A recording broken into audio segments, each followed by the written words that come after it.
Right off the top of the program today, I want to bring in a very special guest that many of you drivers out there will be well acquainted with. Her name is Deanna, and she is the head of driver advocacy here at H&M. Deanna, thank you so much for being here today. Awesome. Thank you, Marcus. Thanks for having me. This is so exciting. It is, and I think that we're going to get to hear from you a lot more in the future. We're planning on bringing you in maybe once a month and chatting with you a little bit about the program, but since this is your first time on, why don't you go ahead and just tell me about driver advocacy and tell me what the program's all about? I would love to. So we started this program back in December, kind of did a trial run. I got with Eve at H&M. She's in a podcast. She's amazing. Oh, she's so good. She's a great gal. She gave me a driver list and was like, hey, dive right in. And I was like, okay, I'll do that. And so I just started calling drivers out of the blue and was like, hey, we started this program. This program is really whatever you want it to be. If you need to call, chat, vent, whatever you need, I'm your shoulder to cry on. I'll be your pal, whatever you need. And so the program kind of took off from there, and I've had amazing conversations with these drivers. They are the best kind of people, from stories in their past, a lot of military people, which I really, truly respect, a lot of just funny gentlemen where we'll just be like cracking up the whole time we're on the conversation. And I kind of keep it light, but if they definitely have concerns, I do my best to kind of chat with Eve, and within their permission, I contact her and kind of get something short from like, hey, can you explain my paycheck to me? Or, hey, I have this concern with this, or, hey, this came up while I was driving. So it's really good program just for that alone, just to have kind of somebody you can chat with and get your ideas out there. A lot of drivers are great at voicing their concerns, and I do it 100% anonymous. I never tie their feedback to a specific driver unless they give me permission to. Okay. So that's a good thing about the program, is it's almost like a therapy call. It's not HIPAA or anything, but like I treat it as such. I never take someone's feedback and point it directly at them. Sure. Because I wouldn't want someone doing that to me. But that's a good thing about the program too, is it's completely anonymous. So a lot of drivers do it as such, yeah. I really like that part of it. Like, you might have to give me the phone number and you might just hear from me. I know you'll recognize my voice and you can tie it back to me, but working with Mike, my audio ninja here, can get a little bit grating from time to time. And sometimes I need somebody to talk to. That's all I'll say. Yeah, no, absolutely. Absolutely. Mike looks offended down there. I know you can't see this right now if you're listening, but I promise I'm just joking around. I think this is a really cool program. I love the fact that you do it anonymously. Everybody that we've spoken to on this podcast, whether it be on the actual air or just talking to them before, loves this program, and I think it's a really cool thing that they get to make use of, and I think that you are obviously really good at what you do. So if you haven't taken advantage of driver advocacy at H&M, give Deanna a call, chat her up a little bit, and you can also look for her to maybe have a little bit of inside information on the podcast. If you want to be on the podcast, she's a good person to tell. She will definitely get me your information. And, this is awesome. We're going to have you on a lot more in the future. I want to say thank you for coming in here and giving me like the nuts and bolts. And just keep doing what you're doing, because the drivers are loving it, Deanna. Absolutely. It's an honor, honestly. It's truly an honor and a privilege to get to chat with these guys every day, because it truly is. It's fun. It's fun for me, so I enjoy it. There you go. That's Deanna, head of driver advocacy for H&M. Give her a call, chat with her. Trust me, you'll be better at the other end of that call. Looking forward to hearing from Deanna a lot more in the future, as we said. So what are we talking about this week? Well, the inside baseball of trucking. It's that simple. And somebody's like, wait, trucking, baseball, those two things don't really go hand in hand. You're right, not really, unless you're hauling their gear from Cincinnati to Cleveland so that the Guardians can play the Reds. Is that who it is? I don't know. I don't really follow baseball that much, but let me tell you where this comes from. The Oxford Dictionary of American Political Slang defines inside baseball as the minutia and detailed workings of a system that are only interesting to or appreciated by experts, insiders, and aficionados. So since I am currently none of those things, but working hard to become an insider, I want to talk a little bit about the inside baseball of trucking today. As a four-wheeler, I know that there's a bevy of information on the rules of the road out there that I have not taken the time to learn, and I also know that I'm like most other four-wheelers. Now, I always try to give trucks space. I've learned on this podcast, 3 football fields is what they would like. They don't like to be cut right in front of. Makes total sense. I've been told that flashing my lights is a way to signal a truck driver that they're clear to come in the lane, or a way to say thanks for letting me in, or thanks to me for letting them in. Getting a little bit convoluted here, but you get it. But I didn't know, because I just used to click the brights. I just used to give it a flash of the lights until a driver told me on an episode of Unplugged OTR, please don't blind me. We sit up a lot higher than you, and those bright lights are, in fact, blinding. So now I know, switch the lights off, switch them back on. That type of stuff is inside baseball, okay? But I know there's more. I know there's things that every trucker wishes every four-wheeler knew, and there are probably some things that every trucker will keep secret until the day that they retire, because it is only for the people in the industry, you know? I get that part of it. We're going to speak to H&M driver Kevin Stevenson a little bit later about this, find out what he knows, and also I'm going to read through some Facebook comments from a Facebook post that we found. If you have any of these unspoken rules that I have missed, share them with Deanna when you're talking to her on Driver Advocacy. She will get them to me. And I also have some trucking news for you, some trucking industry news. I'm going to start incorporating that a little bit more. There's not always news, but there's a little bit of interesting stuff today, and we'll get to it as soon as we rock out for just a second. From Omaha, Nebraska, to whatever lane you're driving, this is the H&M Trucking Podcast. With your host, Marcus Bridges.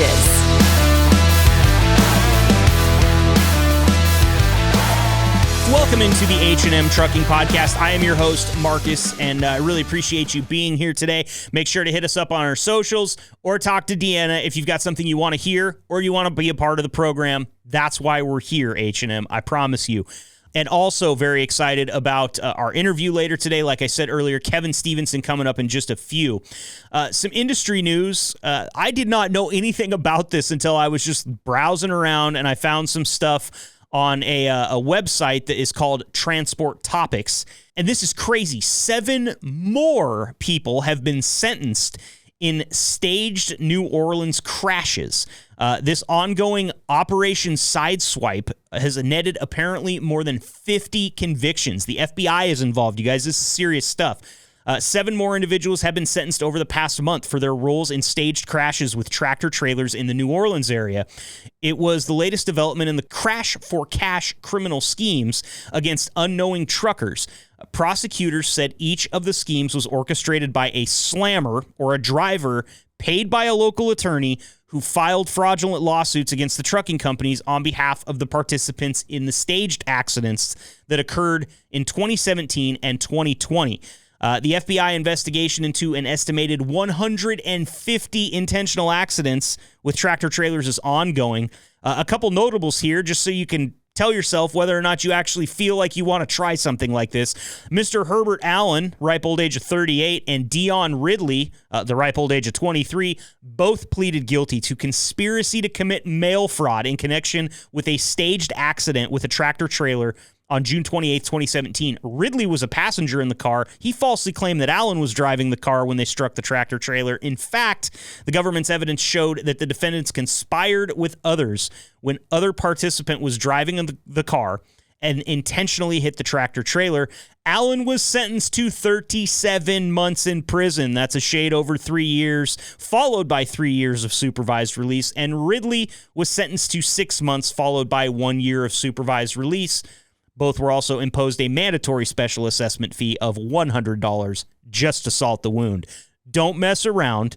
Uncle Sam will catch you, okay? And we've also got a little bit of light news here. The state truck driving championships are on the way. I didn't even know these things existed, but the state competitions determine who advances to the National Truck Driving Championships and National Step Van Driving Championships.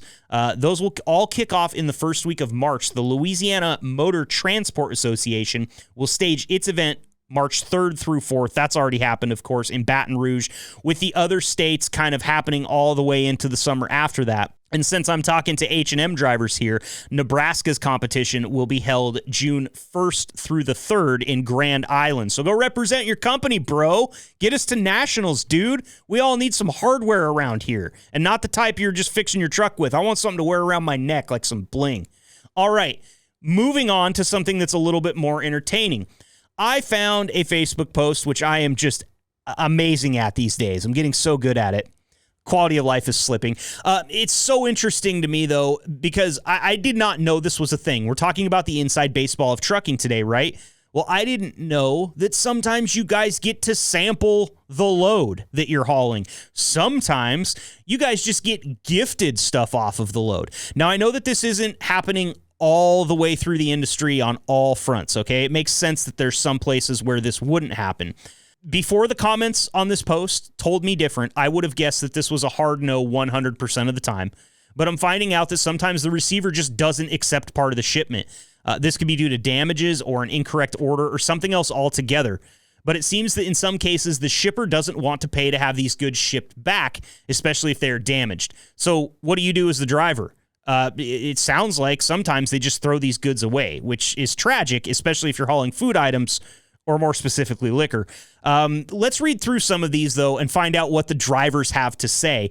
The question was fielded: have you ever sampled from your load or been given anything from your load? Demetrius used to get free Bang energy drinks every day while hauling for Pepsi. That's awesome. Like, what's better than, like, power lifter energy in a can when you're expected to sit on a road trip for, 12, 14 hours a day? Bobby was once given an entire pallet of chicken nuggets. I did not know that they measured chicken nuggets in pallets. I will be updating my order at McDonald's the next time I go. I can only assume that being gifted a pallet of chicken nuggets is what heaven feels like.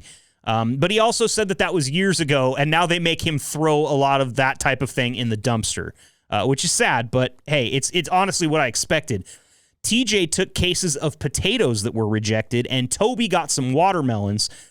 Smooch tuned in, and suffice it to say, when he was a kid, he said he did not go without with a truck driver as a father. Richard got 20 cases of goddamn gummy bears right before Halloween. That's like the biggest win that you could possibly ask for. Halloween candy is ludicrously expensive for what you get out of it, which is mainly like a smashed pumpkin and a kicked shin. But if you have free gummy bears to hand out, you're probably the coolest place on the block. I don't know about if they're not individually packaged. If you're just handing my kid a handful of gummy bears, like naked gummy bears, or the gummy bears are in like a bag that I would normally get from a dude out of a trunk in a mall parking lot, that might be a little bit suspicious. But if you get a whole bunch of individually wrapped packages of gummy bears, oh my God, you're the winner of Halloween.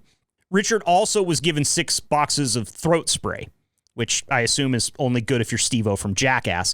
Bobby was given a bunch of chips, 3 cases of yogurt, and 2 cases of pizza rolls, 7 bags of which he is still working on years later. So I don't know, once again, these measurements are not something I'm familiar with.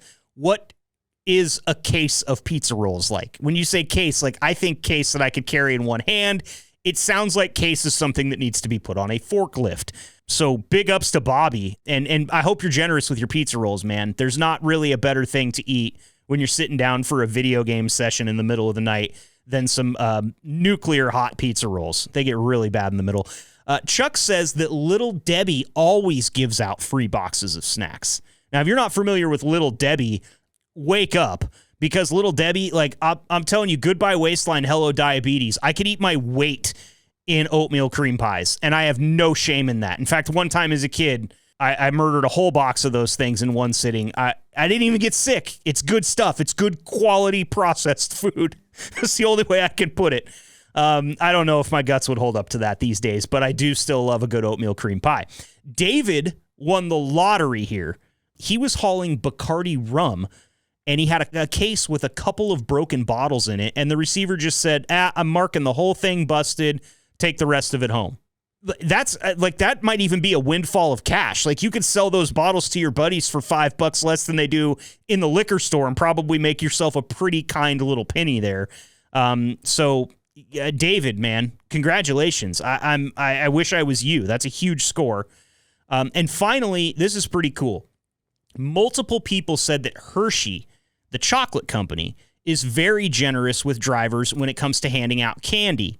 And Terry even told us that the Kit Kat he got from Hershey tasted way better when it came fresh from the factory rather than packaged and, shipped and then sat on a shelf for however long. So I'm telling you right now, if you get lucky enough to haul something to Hershey, dude, stock up, because what's better than some candy on a road trip? I mean, this is what I need. Like, this is my fuel. All things considered, I feel like some drivers are more fortunate here than others. You either get stuff because what you haul is subject to these issues or who you haul for is generous, or you haul pharmaceuticals and it just isn't worth the prison time and relapse to get grabby, which totally makes sense because we did have somebody say, yeah, I haul pharmaceuticals. I never get anything. It's a bummer, dude, but you're doing God's work out there. We need you. I really do feel like this is inside baseball knowledge of trucking, okay? And I'm so intrigued to hear more. So once again, make sure you let Deanna know if there's a story like this that you'd like to tell. And we will ask our guest today, who is Kevin Stevenson, about whether he's ever been lucky like this. So let's get to the interview. Joining us today on the H&M Trucking Podcast is H&M driver Kevin Stevenson. Kevin, thank you so much for joining us today. How are you doing out there? I'm doing pretty good. And where are you joining us from today, Kevin? Just left, I don't even know what the town is. You're in the state of California, though, aren't you? Yeah. And are you a bit bummed out about that? Yeah, considering I had to do a 34-hour reset. I don't like doing resets in California. Any reason for that? Things cost too damn much, and I hate this state. That is a consensus. I can say that at this point. We've had enough drivers tell us about their thoughts on California that it's an overwhelming consensus that drivers don't like it. Now, the cost has been brought up before. Parking and traffic has been brought up before. Does that give you fits as well when you're out there? Parking and traffic, not too much, because I generally work things around so that I'm driving at night and shutting down early in the day, or know where there's parking at that I can park. So it's not that big of a deal for me, but the thing with me is I know how screwed up the laws are in this state and how easy it is. Like, if you get attacked and you fight back, you can end up in prison. Right. Now, so it is your preference to actually run nights or run kind of in the off hours rather than right through the middle of the day, correct? Oh, yeah. I spent 6 years with Schneider, or almost 6 years with Schneider in the Northeast. And that's pretty much how I ran, was nights and early mornings. And there I generally try to be shut down. Well, I still do try to be shut down by no later than 2 o'clock. That's kind of nice. Getting up early. Are you an early riser, early to bed, early to rise type of guy, or do you like to stay up late and get up early like a crazy person? It pretty much is what the job is. I've learned over the years how to shift my sleep if I have to, and I can go about 24 hours without much sleep before it gets to me. Wow. I think I'm good for like maybe 16, and that's only if you don't give me a beer. If you give me a beer, it's like a hard 12, Kevin. That's all I've got in me. Well, I mean, I'll take little 30-minute cat naps, but that's about it. Those help you quite a bit? Oh, yeah. But that's something I learned when I was young. I think I was like 14 or 15 when I learned how to do that with my grandpa. Okay. And I want to get back to that, too, because I know you told me in our little preliminary interview that you've got some family that was involved in kind of the industry and stuff like that, and I want to get to that in just a minute. But first, can you tell me how long you've been driving altogether and also how long you've been working for H&M? I started in November of 2014 when I first started driving, and I've been with 2019 or 2000. Yeah, it would have been 2019. When I started with H&M, because it's just before the COVID started. Oh, yeah. Isn't that funny how that's like a bookmark in everyone's life now? It's like you remember, it's kind of like the Kennedy assassination. You remember where you were and when, everything like that, or like 9/11. I just remember when it started, I was running hard. Mike told me, he's like, yeah, Kevin, I'm going to have you do a 34, and I went, oh, thank God. Just not in California, please. Yeah, this was right on the ocean, Georgia. Oh, it's nice out there. I have some family. Well, I call them family because they are just as close to me as family, but they live down in Lincolnton, Georgia.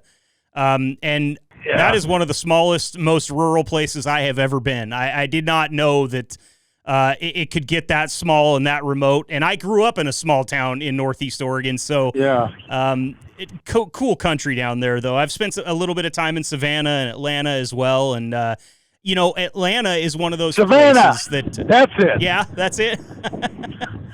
Yeah, Savannah, Georgia. Savannah, okay, cool. That's great. Tell me a little bit about your experience driving with H&M. How do you like it? What are the things that H&M does better than some of these other companies out here you've worked for? They work better with you, better at keeping you rolling, and better at making sure you get paid for detention or breakdown or things like that, versus what Schneider was like. So were there ever times when you were working for other companies when you felt like man, I'm a little unsure of my paycheck right now, and you don't feel like that with H&M? Is that kind of what you're saying? Yeah. Got it. I mean, I don't even have to ask for detention. They're already putting it on me or saying, hey, send me a picture of the paperwork so I can make sure you get your detention, that's a pretty cool thing. Yeah, absolutely. Now, have you worked at all, or have you talked to the Driver Advocacy program at all and spoken to Deanna at all? Oh, yeah. We've had some good conversations. She's great, isn't she? Yeah. She's pretty cool. Yeah. Well, drivers, if you're out there listening to this, go ahead and give your feedback on this podcast to Deanna on the Driver Advocacy line.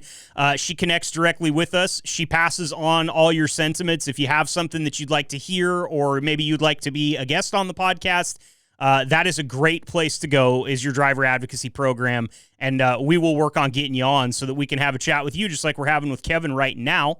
I do want to move on to your family members here. Now, you told me a little bit about basically getting kind of involved in the industry as a very young kid.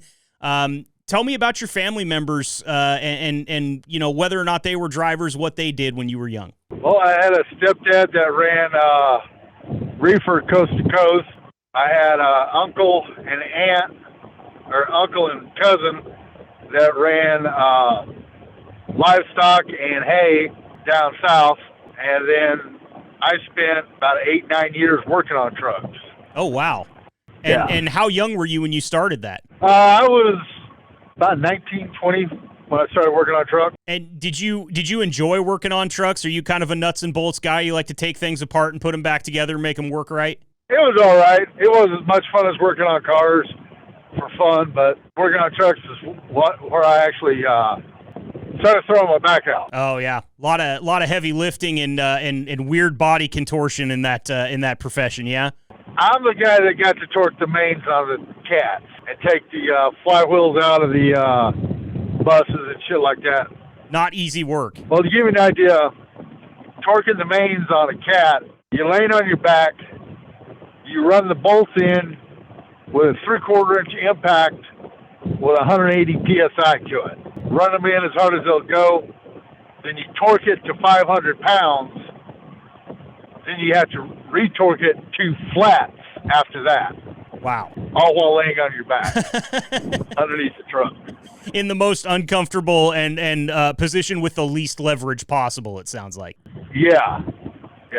I've always had a deep respect for people that can work on engines like that, because I was a detail boy in a Chevy shop for a while when I was very young, and I watched some of those mechanics. They'd get their hands pinned up against the engine block with a pry bar, or the hoist would drop and they'd smash their foot or something like that.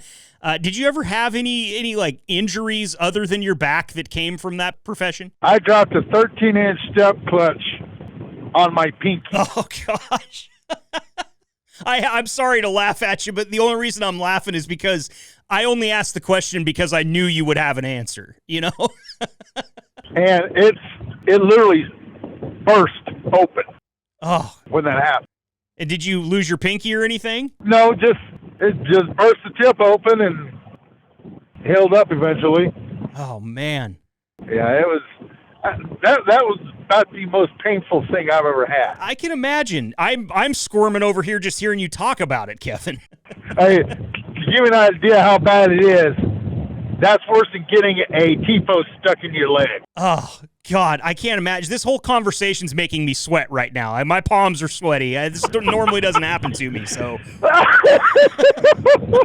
I'm not cut out for it. That's why they gave me a microphone and a camera, Kevin, to be honest with you. As much as I like to, I had an old 1972 Chevy stepside growing up that was built for drag racing, and I love that truck more than certain dead relatives. But the engine blew up one time, and I couldn't afford to fix it on my own. I had to sell it, and it's kind of been a lifelong dream to get another one and rebuild it and make it my own. Yeah. But I know the frustration that comes along with that, and also the physical pain. And I just haven't been able to bring myself around to do it at this point. When you start in construction at 13, you learn how to deal with pain. Yeah, I imagine. Oh, that's great. Well, tell me a little bit about your first CB handle. Tell me what it was and tell me who gave it to you, because I know it kind of has to do with what we're talking about. My first CB handle was Cowboy Joe. I got it from schoolmates and cousins because I always wore boots, blue jeans, Western belt, and cowboy hat all the time. But your name's not Joe, so tell me why Joe. Joe is my middle name. Oh, okay. All right, that makes sense. So you kind of embodied that cowboy look, that cowboy feel. Yeah. And the Joe, it was common for members of my family to use both their first and middle name. Like my dad was known as Ronald Joe or RJ, and there was April Joe, Lisa Joe, Marlon Joe. Common to use both names. Okay. And is that a regional thing? Because the funny part about when I hear that, Kevin, is that my mom only used my middle name when I was in deep shit. Like it was Marcus Allen, and that was the thing I knew I had to go wherever she wanted me right now. But is it pretty common down in where you grew up to call people by their first and middle? I think it was more of a family thing. Oh, okay. Gotcha. Because my family was unusual for the area. My great-grandfather was the first Jehovah's Witness in that area. Huh. It was a little bit different. And how did he get along? Oh, they got along great. Good. Except when the sheriff threatened to spank one of my great uncles. That never goes over well. You don't get to spank other people's kids. I think that's just a common knowledge now, right? Not when all the older brothers are over 6 foot tall and 200 to 300 pounds and go knocking on the sheriff's front door with hickory axe handles. Oh, okay. So you're gonna go over there and do just not necessarily some old school justice, but just let him know that could be around the corner if he keeps messing around. Oh no, they were looking for him. he went and hid for a while. Smart man, it sounds like. Oh, that's what they used to do with out-of-control cops. Well, there's got to be justice somewhere, right? I mean, if you're a cop and you have the system behind you and you're unjust and you're screwing around like that, somebody's got to take the law into their own hands, right? Yeah. Hell, there's one town, when the veterans came home, they went into full-out war with the sheriff and deputies. Really? Yeah. That's crazy. That sounds like a Netflix movie or something. No, it actually happened right after the end of World War II. Wow. And how did it end up? Sheriff lost.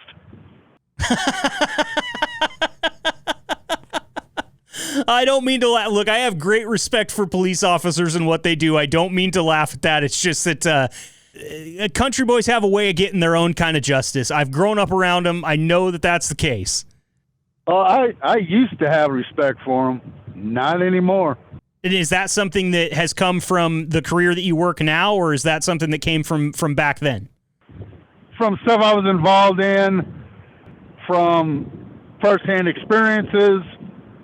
I know how crooked the criminal system is. I personally know of a man that got arrested with 2 kilos of cocaine and only spent 2 nights in jail because 1 kilo was for the judge and 1 kilo was for the prosecuting attorney. Oh, now you're really talking movie. Like, this is straight out of a good cop movie, right? Like, this is not a movie. This is straight up. That's crazy. And the judges and the cops and the prosecutors, everybody all the way up that strain is probably corrupted, yeah? Oh, always has been. I saw a guy get arrested with an ounce of meth, and by the time he got to court, it was a 20-sack of crushed caffeine pills. Well, it sounds like a battle that is worth fighting, but would be a very hard one to win. I understand, look, people should do the right thing, not the thing that only benefits them. I think that's something we could all agree on. And unfortunately, they're all fallible as well. It only takes one glad handshake that's got a couple $1,000 in it, and a lot of those people probably do just about whatever you asked of them. So it's unfortunate, but it is a real part of our society. And in the interest of keeping things light, I'm gonna kind of move past this a little bit, if that's okay.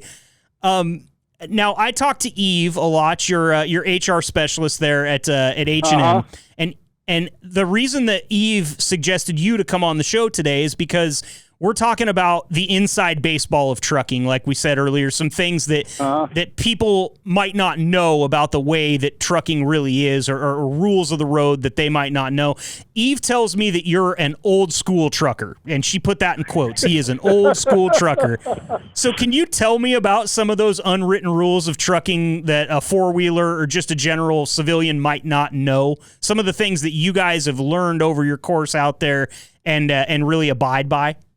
So one of the things I try to abide by is don't be an asshole. That's pretty good one to start with. Be aware of your surroundings. Like, I watch my rearview mirrors, and if I see somebody walking up on me, I'm not going to jump into that last lane. I'll brake and slow down instead of cutting off that other driver that's running 75, 80 miles an hour, rather than jumping out in front of him. Which is courteous, but that's also the safe thing to do for everybody, right?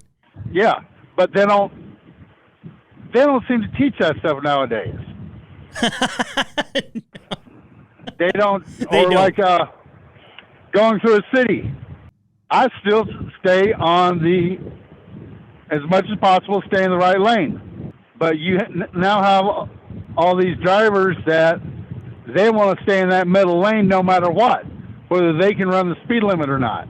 Do you think that they do that just so that they can kind of stay out of the way of traffic that's merging, or is it just they're not paying attention? What causes them to want to hang out in there? From what I understand, it's what they're being taught to do nowadays. Oh, really? Yeah. It's just like when I drove for Schneider, they actually, at one of the OCs, they actually had a sign over the awning to the fuel pumps stating that a CB radio is an unneeded distraction. An unneeded distraction? That's how you guys communicate with each. I mean, I know cell phones are a big thing too, but like the CB seems to be kind of a distraction-free cell phone, right? It's your conduit to all the other drivers on the road. But that's not what they teach them. That's crazy. So, I mean, I'm loving this right now because I think that I hope that this doesn't happen, but it kind of sounds like maybe the CB radio might itself become a little bit of inside baseball that only people that have been doing this for years know about. And how often do you use your CB during the day? It's pretty much on all the time.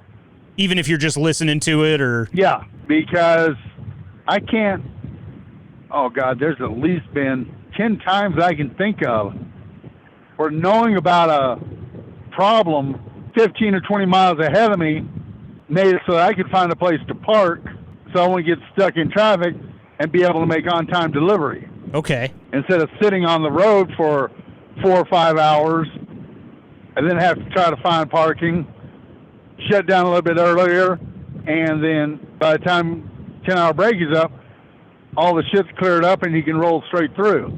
Right. You know? So, I mean, it can be a lifesaver out there for sure, and if nothing else, it's just a form of entertainment. You know, I bet you met some real characters on your CB over your years driving, haven't you? Yeah, I've met a few characters. Any ones that you want to share with us? Anything that you can tell us, or do you kind of keep that close to the vest? It's been a while since I've really come across any characters because CB usage has gone down so much. Even the bull racks aren't using as much or listening as much when you holler at them. Well, that's too bad. I as a kid, my dad always had a CB in the truck because he managed sawmills and was always constantly communicating with truckers about weather conditions and everything like that. And on long road trips, I'm a huge fan of talk radio, but on long road trips, shut the radio off and just let me listen to the CB. I used to love that. Nowadays, you hardly hear anything on the CB. Oh, that's a bummer. That's a real bummer. Well, even in bad weather, I mean, running across Wyoming, you try to give people a heads up, and you don't get any replies back. I remember, back 2016, 2018, they had a bad blizzard hit New York and Pennsylvania, and a whole bunch of us rolled out going east on I-80. There must have been about 30 or 40 trucks, and we just lined out and spread out about a quarter of a mile in between, running CBs, letting each other know when there was black ice or to move to another lane at which mile marker because of an accident. And this was one of the ones where there was trucks hanging off the right side by the trailer tandems, trucks facing west, laying on the right-hand side on the eastbound side of the interstate. Oh, no. Trucks that jackknifed and impacted the median so hard, it literally ripped the fifth wheel off the tractor. Wow. Yeah. So you guys needed to communicate in that, like in times like that. If you guys don't communicate, somebody's running headlong into a stopped rig. And that's why you're seeing so many of these bad pileups now. Last winter, I was running across Wyoming. It had to be a funny thing to see because you got a Volvo out front with 5 or 6 long-nosed Pete's stretched out behind him. I was seeing, and we were running quarter mile or so between, running 45, 50 miles an hour or so, and all of a sudden we come up on a whole bunch of guys that are doing 25 miles an hour, nose to butt, and it's just like, oh. Yeah, you guys could use some communication. Yeah, but that's what happens. Yeah. It's like one of the things I was taught by the older guys when I first started driving is like, if you don't feel safe running 45 miles an hour on the interstate, pull over and park it. Yeah. That seems to be a general rule of thumb. But nobody will do it. They're not doing it anymore. So that kind of brings me to my next question is, can you give me some examples of how you know that a driver is new and not well experienced right off the bat? You just can tell. I don't really pay attention, think about whether they're new or not, just as whether or not they're idiots. Because you see stuff, I mean, like going back to what I was talking about earlier about watching your mirrors and watching what other vehicles are doing. You have drivers that will jump out in the left lane doing 10, 15 miles an hour below the speed limit and sit there. You're seeing that stuff more and more. But part of that is the trucks being governed. Yeah, I've definitely heard of that. You have one truck governed at 65, one truck governed at 67, and the guy in the 67 mile an hour truck is going to be close on time, so he needs to get around that 65 mile an hour truck to be on time or not end up in a bad situation. Right. But it screws everybody else. Sure. But stuff just like speeding through, flying through the truck stops is one of the things you see a lot. Not slowing down, not being careful in those parking lots. Yeah, I mean, just romping on it. Yeah, I've never understood that. When you're in an enclosed area, I don't understand what the hurry is. It's the same thing in like a grocery store parking lot. Every time I almost get hit by a Prius when I step out of my truck that's flying through the parking lot. It really can bring out a part of me that I thought was long gone with my youth, but I can get angry. There's no question about it. And I imagine when you're driving, something that weighs 80,000 pounds and you've got somebody being careless like that, you start to worry about not only your safety, but their safety and also the load and everything like that. These problems aren't just the new drivers, it's the older drivers too that you're seeing it nowadays. It's like I watch guys walk across the parking lot in the truck stop and never look up from the phone in their hand. That's a death wish, isn't it? I'm serious. I watch people. Yeah, and it's, they'll be wearing their safety vest and this and that, and I'm just like, right? Yeah. Really? It doesn't matter if you're wearing safety oranges if you get hit by a Peterbilt. That's it. Yeah. Well, tell me this, Kevin. Let's say that I'm a new driver. I just finished CDL school. I'm coming to work for H&M, and they've assigned you as kind of my mentor. What are some things that you would tell me right off the bat that I just need to know about what goes on out here and how to protect myself and everybody else around me? Well, one thing is knowing how to read an atlas. Okay. Because the atlas comes in handy for knowing what you're allowed legally, weight-wise, letting you know where you can and can't go, low bridges, weight restrictions, length restrictions, and just what roads you can be on. Because, even now, there's times I grab that atlas to see if the route that I'm going to take is going to be legal or not.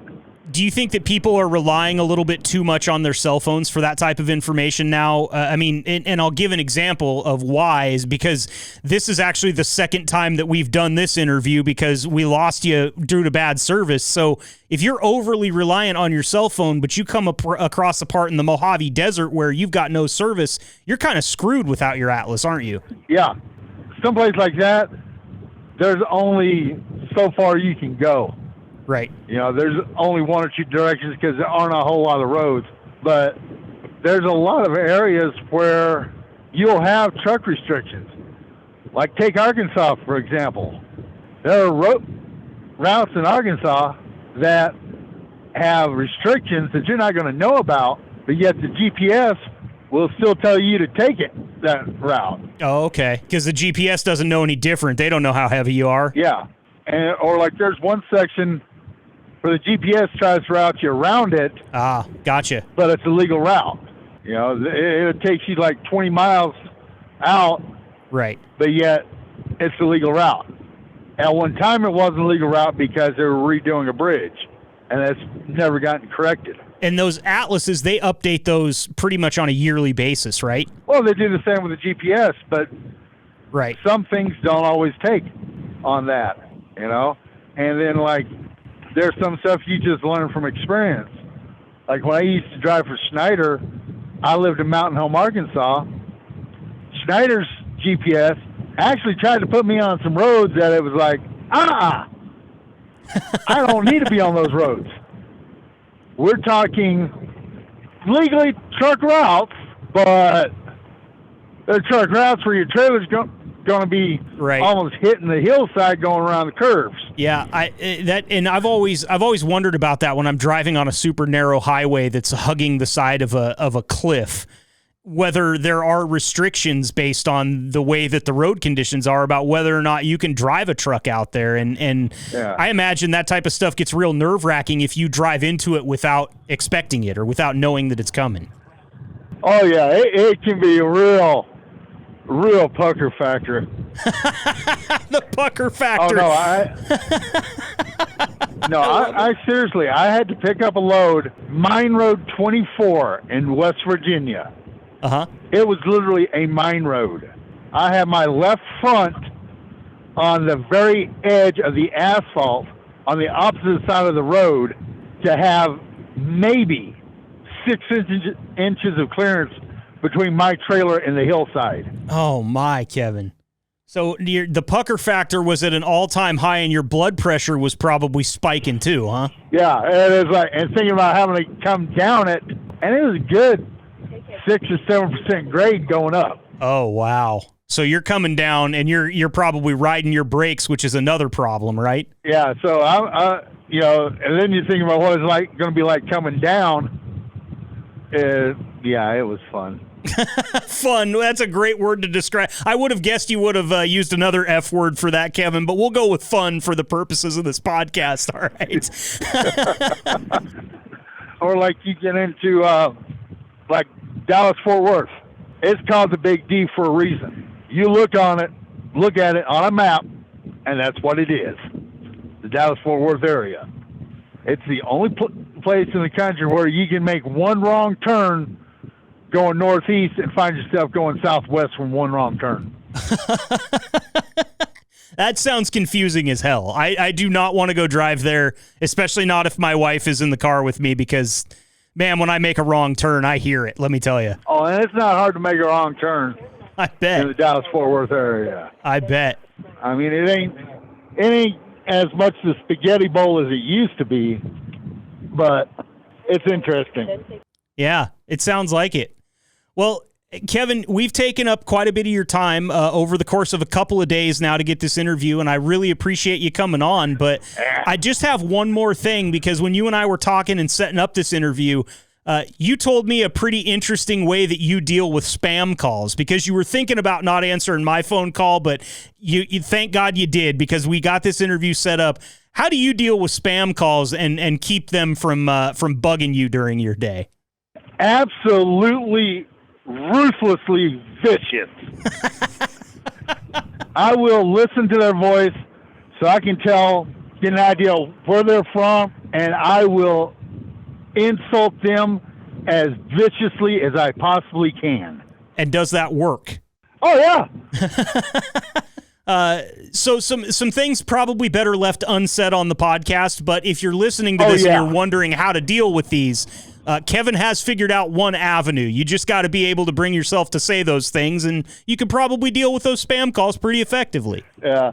Well, it kind of helps with the people that I grew up around. They were far from being socially acceptable. Gotcha. Okay.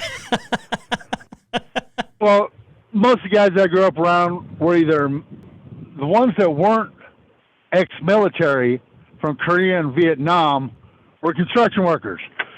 Okay. Hardened individuals, basically. Yeah. Got it. Copy that. Well, Kevin, I appreciate the advice in dealing with spam calls. I'm going to see what I can put into practice myself, because I get way too many of them. This has been awesome talking to you. I want to thank you for your time and all the knowledge that you've imparted this way. We've had a lot of fun today, and I hope that we'll be able to get back in touch with you and have you back on the podcast sometime soon. All right. Talk to you later. Awesome stuff there from Kevin Stevenson. Love having you guys on. Once again, if you're a driver out there listening to this and you're like, I would be good on that podcast, please get competitive about it. Call Kevin up, tell him what you didn't like about it, and then call me up and jump on the pod with me. We can start like a little rivalry between you guys. Not really. They don't want to hear that. They want you guys to get along, which is why I want to have you on the show to talk about your day, talk about the things that you go through, and tell me your stories. Talk to me about your inside baseball. And don't forget, Deanna over at Driver Advocacy is a fantastic resource, so please use her and connect with the podcast through Driver Advocacy. Something else I'm going to bring you each week, starting this week, is a little bit from safety coordinator John Witzke. Now, John's not going to come on the podcast all the time, but he is going to send me some updates and some things that he thinks will be beneficial if we pass them on to the drivers, and we're going to get to that right now. So what John said he wanted me to talk about this week is Unsafe CSA Basic. And basically, what is that? All right. So the short answer to this is unsafe driving refers to the operation of a commercial motor vehicle by drivers in a dangerous or careless manner. Some of these violations can include some of the following. And we'll actually get to the violations here in just a moment. I think it's more important real quick to discuss how these violations are multiplied. Each violation is multiplied by 3 for 6 months, okay? So if you had a 10-point violation, let's say it was for speeding, that's 30 points for the first 6 months. After that first 6 months, we go on to the next 12 months where that same violation is multiplied by 2. So that's going to be 20 points. And then for the last 12 months, it's multiplied by 10 points. So your 10-point speeding violation is going to be good for 36 months here. And you're going to be looking at 30, another 50, and then it's like 60 points. All right. So it adds up, and it adds up quickly. Some drivers are not aware these points are attached to their PSP for 36 months, and they're attached to the motor carrier of which they work for 24 months. Basically, these violations are as follows. Where it comes to speeding, if you're between 6 to 10 miles an hour over, that's going to be 4 points. If you're 11 to 14 miles an hour over, that's 7 points, and 15 plus miles over the speed limit is going to net you 10 points. Speeding in a construction zone will also net you 10 points. So do watch for the orange cones. I'm going to just kind of hammer through some of these really fast here. Failure to obey traffic device, failure to maintain lane, those will hit you for 5 points. Failure to use your safety belt, that's a 7-point violation. Using your cell phone's 10 points. Following too close is 5 points. Violating lane restrictions are 3 points. Reckless driving is 10 points. Railroad crossing violation, 5. Improper lane change, 5. It makes sense. These violations can quickly get drivers in trouble with their safety scores. And most carriers run a driver's PSP as part of their due diligence to investigate a driver's past driving history before they hire. So that's important to remember. Violations recorded on a roadside inspection stays on the motor carrier CSA for 2 years and the driver's PSP for 3 years. So same thing here. Driving safe and paying attention to your surroundings not only helps the motor carrier's monthly CSA scorecard, but commercial drivers' PSP scorecard as well. Stay safe and stay fresh, cheese bags. We're out till next week. See ya. Thank you for listening to the H&M Trucking Podcast. Please leave a review, subscribe, and connect with Marcus over at the H&M Trucking social media channels. And if you're considering a job at H&M, find us at hmtrucking.com. Until next time, stay safe and ahead of the curve drivers.